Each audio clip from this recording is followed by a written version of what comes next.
early on, I wanted to be a magician. I was obsessed with Harry Houdini, an escape artist, and I thought, oh, I want to be a magician. And when I was growing up in the 70s in New York City, I had a cart that my dad had helped me make, and I would go out onto the street. I would wheel it over to Lexington Avenue, and I would perform these very cheap magic tricks. Often they were going very badly.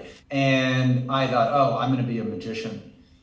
And then something changed. I don't know what it was. It's my involvement and my interest in drawing, and probably people saying, oh, you're good at that. My parents always placed high regard on whatever I made. It didn't matter if it was a piece of wood that, I'd banged around and hammered nails in, and they would put it, on the shelf or on the wall if it was a painting. Mm-hmm. And so, I grew up in this, seeing a very even horizontal hierarchy, When I was an undergrad, I graduated with a degree in printmaking, and as I began this cutting paper process, as I began cutting paper, I was coming up against the white background of the paper. I loved the way the dots and stencil created this transcendental moment on the page, but after a few years, I wanted there to be background color, and occasionally I would paint the paper, and I don't know where I was, but I was somewhere, and there were some blocks of wood sitting in these off to the side, and I thought, oh, what if I woodblock print a background so that it was continuing the dialogue with this very utilitarian handmade printing process, right? I'm cutting a stencil by hand, and then I'm block printing. So I would block print the paper and then turn the paper over and draw what I was going to cut, and I would cut. So one of the things in the cut paper work is that I'm always, there's always a surprise that's going to happen that is something that then I need to react to. So there's all of the color and geometry of the block prints or whatever's going on the front of the page. I'm drawing what I cut on the back, then cutting that. Then I'm going back to the front and I'm stenciling it onto itself. So this idea of a self-creating image is very much an important thing to me. But the way in which things interact, sometimes, I'm never going to know the outcome. And that's part of what I really love about the process, because it forces me to evolve. It forces me, and sometimes I hate what's happening, and then things get really interesting. Tell me what you mean by transcendental. Just this idea that you are, when you approach the image, you feel a little bit less of the gravity that your body is used to. That you are, there's this, and I sometimes refer to it because I have, my practice, I sometimes work fast, and, but there's, so I've referred to it as a manic transcendental feeling where all of a sudden you're swept away and it takes up your entire experience, and the ground is no longer beneath you. And anyway, so this is where some of the colors began. And then when I began creating Papa Object, I was really interested in creating something initially that was similar to like a cheap supermarket poster. And I remember looking at a lot of old advertising and copy and paste work that they used to do. And I thought, oh, well, I'll just move these blocks over onto this here. And it became, each of the blocks of color on the Papa Object became somewhat symbolic of a text that would go there. So it would be, on sale now, third floor, 99 cents or whatever. And I didn't need to write anything, because it was this abstraction of language and color for me. And the colors in the block prints began to slowly translate into what later became the flags. And so, there was a simplicity occasionally happening in these pieces that I didn't want to touch, but inevitably I, to throw paint at it. But when I moved to the country, a psychological space opened up for me that allowed me to see more clearly what had been emerging during those years. Working on the cut paper pieces and working on the Papa object work, and moving between three mediums. It doesn't, for me, it's all the same thing. I didn't become an artist to limit what I do. You become an artist because you see the limitless potential in creating something and bringing it into the world. So anyway, the story of the Papa object thing is really quite important to me because it relates not only to me personally, but it relates to an overall feeling that I try to put into the work. So we've talked some about your process and that you use such a variety of mediums. To me, the work is very laborious. I mean, clearly it takes a long time to create these things. So when you are, for example, working on one of your large-scale paintings, do you do that all at one time, Reed, or do you work on it a little at a time? Or tell us a little bit about the process of working on a show, for example. So I usually have several cut pieces that I'm working on at the same time. Okay. And the hand cut it, the color, the paint, and the hand cutting is the most labor intensive. And what I've learned is that I get very excited and I want there to be this spontaneity around the folding and stenciling and gluing and collaging and painting. And so I allow there to be this buildup of work that is cut. So right now I just pulled out a 7-foot by 6-foot piece of paper that has all the hand cutting on it, and I'm about to begin punching the filigree work, which is all of the smaller punches. Gorgeous. And that I'm beginning to cut, but that was hand cut 10 months ago. Okay. That was finished. And I have these other pieces which are further along or less along. And so when it comes to a time where all of a sudden I can stop and make 4 paintings at this, work on 4 paintings and that final process together, I will sometimes drag one of the stencils over to another painting, stencil part of that painting onto another painting. And so that there are these, and even some of the smaller pieces, so that everything's relating. And it's creating a molecular relationship or a genetic relationship with others. But the Papa object work for me has this, has a very personal, it's some of the more personal work that I make.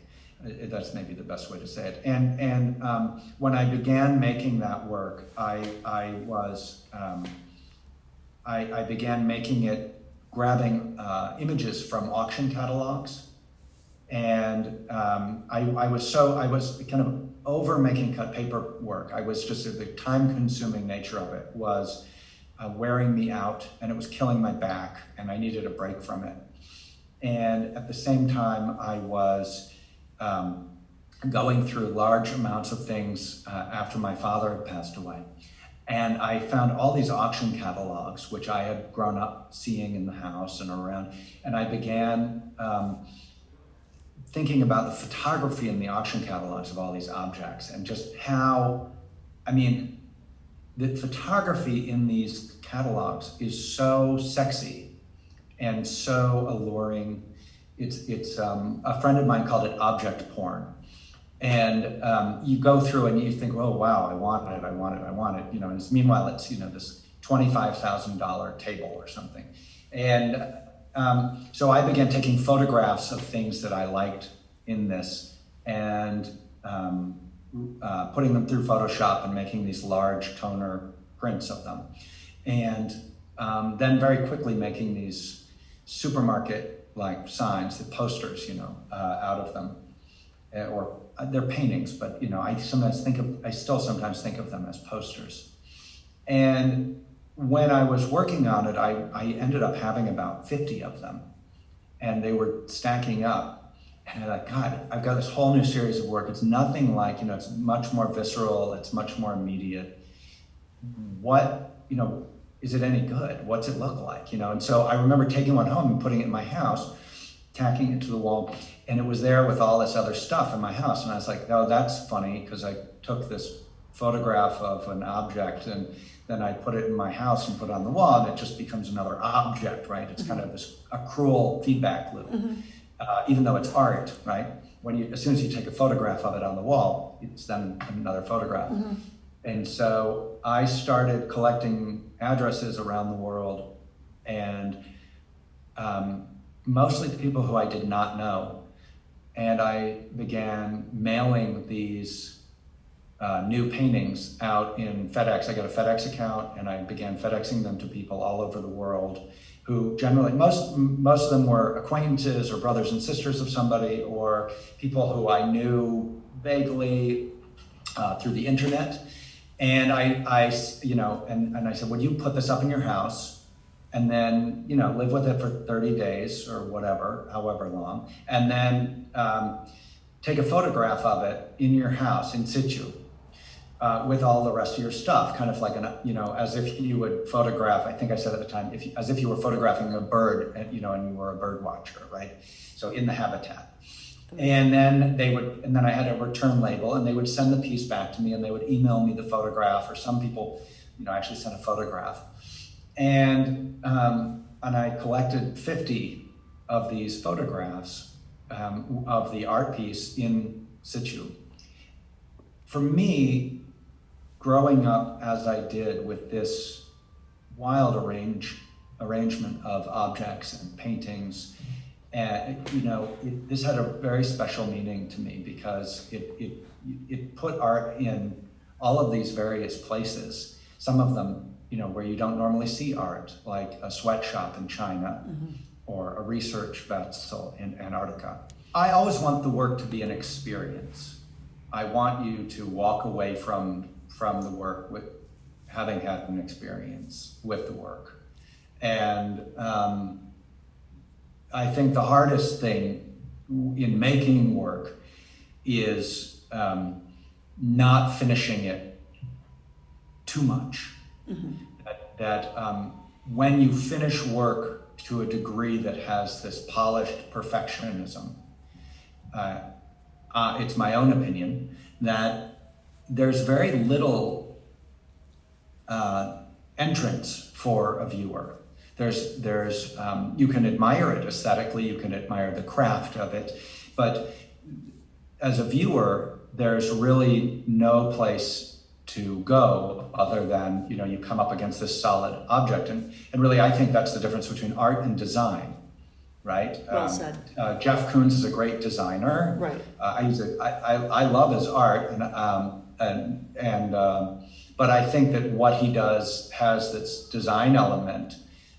Granted, it's just taken to this otherworldly level that I think lifts it out of design back into art.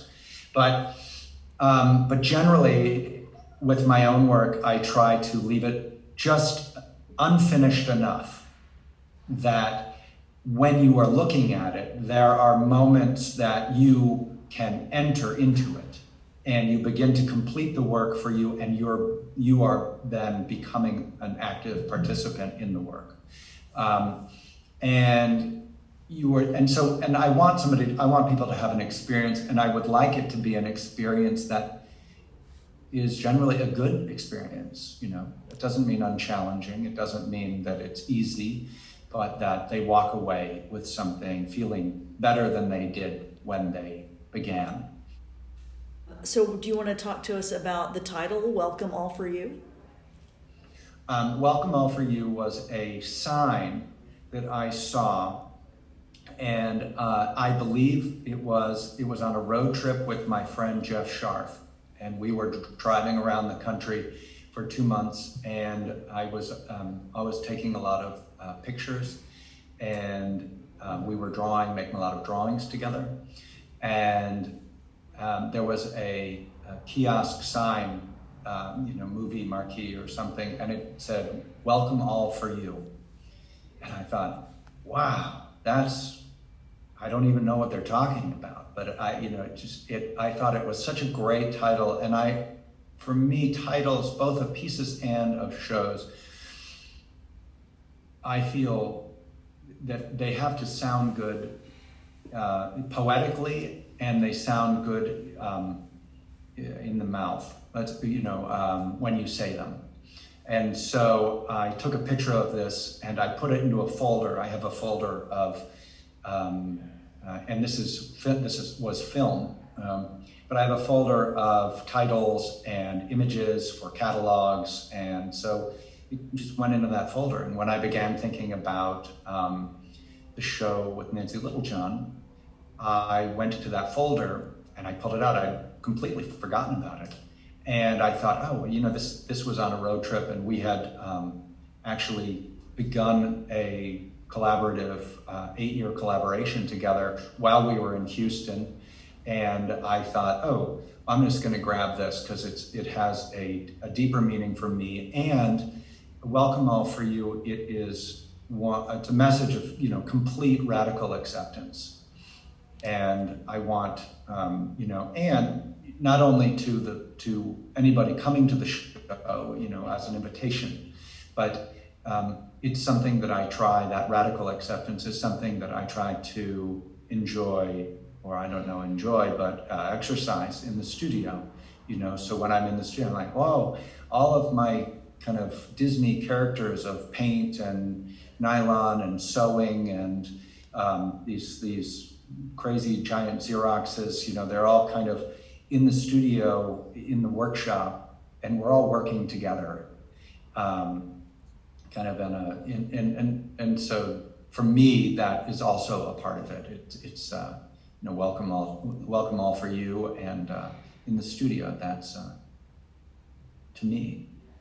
Amazing. Does Welcome All For You in any way relate to what's happening in the world today? That message, that radical acceptance. And then I want to talk about the emotions and reactions that you want people to have right now. Yeah, it's it's how I feel. Welcome All For You, I think, is, I think that we could use a little bit of that. We could use a lot of that. A lot of that. That we're living in a very tragic, polemic time. And, the idea of anything creative having a side, to me, is against anything, any creativity unto itself. And so, Welcome All For You is a message, sure, to the globe or to everybody who would come. Well, I loved the radical acceptance, right, and how that's something that we can all work on every second of every day of our lives, right? Yes, and so here's what here's really when I radical acceptance is an idea that comes from I think it's a 70s psychologist that is about just accepting your life the way it is. Mm-hmm. And but I really think it's a great way to view what you're doing and yourself and your studio and your practice. And I think you're completely right that right now in the world we need a radical acceptance, and that the message "Welcome All For You" is in line with that radical acceptance. We are both speaking of and both believe so wholeheartedly. That's the answer. But I think one of the things that I always was fighting against as a young artist was I felt that there needed to be something that was academically rooted or had some big conceptual thing that I could define in writing, and I felt somehow that I needed to justify myself or defend what I was making. And I think now I'm much less interested in that and much more interested in what's ineffable in what we make. And that feeling that you get when you see something that captivates you, that gives you an experience, right? And ultimately sharing that experience. And so, magic is an illusion, but art, I don't think it is. I think it's real.